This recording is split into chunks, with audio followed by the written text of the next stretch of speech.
Hey there!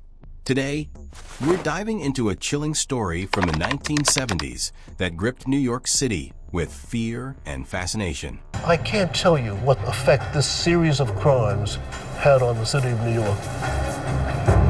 People in the area lived in a great deal of fear. We're talking about the infamous son of Sam, also known as David Berkowitz. His story is one of the most notorious in American crime history, and it's filled with twists, turns, and terrifying details. So, buckle up as we journey back to a time when New York City was held hostage by a killer who claimed to be possessed. Let's start with who David Berkowitz is.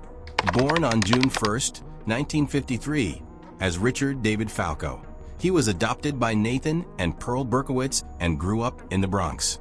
When he got the urge to kill, he would scan the streets of the city of New York. David had a troubled childhood. He was often described as a loner and had difficulty making friends.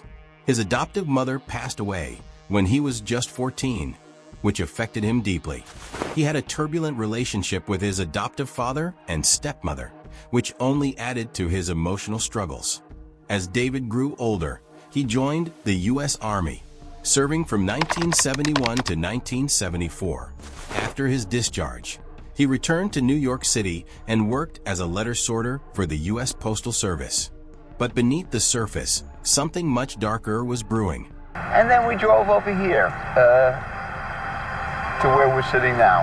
We came out into the park. It was a summer night. It was nice out, and we felt like two little kids. I said, "How about we let's go play in a swing for a little while." When I had walked by the park, I just saw some guy hanging out and didn't think anything of it. And then we had gone into my car. We sat in my car. And then the next thing, all I remember was hearing a couple of loud noises, like bangs. In the mid-1970s, New York City was facing a surge in crime, and the atmosphere was tense. It was during this time that the city would come to know the terror of the son of Sam. Berkowitz began his killing spree in the summer of 1976, targeting young women with long, dark hair and couples sitting in parked cars. His first known attack occurred on July 29, 1976, when he shot and wounded two young women in the Bronx. This attack was followed by several others over the next year, leaving 6 people dead and 7 others wounded. The attacks seemed random, but they were all linked by a .44 caliber Bulldog revolver, which earned Berkowitz the nickname the .44 caliber killer. What made the case even more chilling was the letters Berkowitz sent to the police and the media. He taunted them, calling himself the son of Sam. These letters were filled with bizarre, rambling messages that hinted at a connection to the occult and demonic possession. He claimed that he was commanded to kill by a demon that had possessed his neighbor's dog, Harvey. This bizarre explanation only heightened the public's fear and fascination. New York City was in a state of panic. In most police departments, they have what they call sketch artists. And in these particular incidents, the survivors of these shootings, we got sketches. Women were cutting their hair short and dyeing it blonde, hoping to avoid becoming Berkowitz's next victim. Couples avoided sitting in parked cars, and the streets were eerily quiet at night.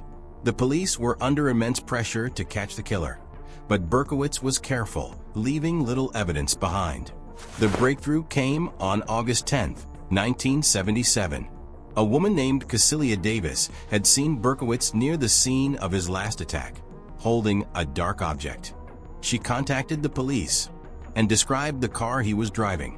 The car was traced back to Berkowitz, and when police searched his vehicle, they found a .44 caliber Bulldog revolver, maps of crime scenes, and another chilling letter. Berkowitz was arrested outside his apartment in Yonkers on August 10, 1977. When asked who he was, he calmly replied, "I am Sam." His apartment was filled with diaries where he meticulously documented his crimes and other bizarre thoughts. During his trial, Berkowitz initially pleaded not guilty by reason of insanity, but later changed his plea to guilty. He confessed to all the shootings and was sentenced to 6 consecutive life terms in prison, with the possibility of parole in 25 years, which was denied every time. The memory of the case is seared in my memory for all time, like all other New Yorkers who were around at that time. These killings began as sort of random events. In prison, Berkowitz's story took another twist. He claimed to have found religion, becoming a born-again Christian. He renounced his earlier claims of demonic possession, stating that his previous confessions were a way to gain attention and that he was under the influence of a satanic cult. He has since expressed remorse for his actions and has written several letters and essays about his faith. The Son of Sam case left a lasting impact on New York City and the country. It highlighted the vulnerability of even the largest cities and the terror that a single individual could inflict. It also led to the passage of the Son of Sam laws, which prevent criminals from profiting from the publicity of their crimes through books, movies, or other media. David Berkowitz's story is a stark reminder of how deeply psychological issues can manifest into horrifying actions.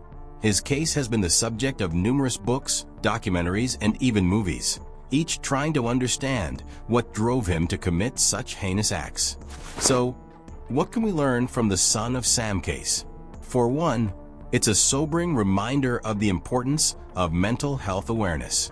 Berkowitz's troubled past and mental health issues were overlooked until it was too late. Ballistics of the bullets involved did not match because of the nature of the type of gun that was used. It was a .44 caliber Charter Arms Bulldog.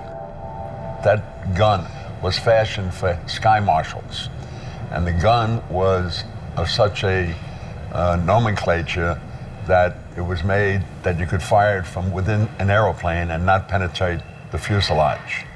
So that means the ballistics of the bullet coming out of the gun was limited.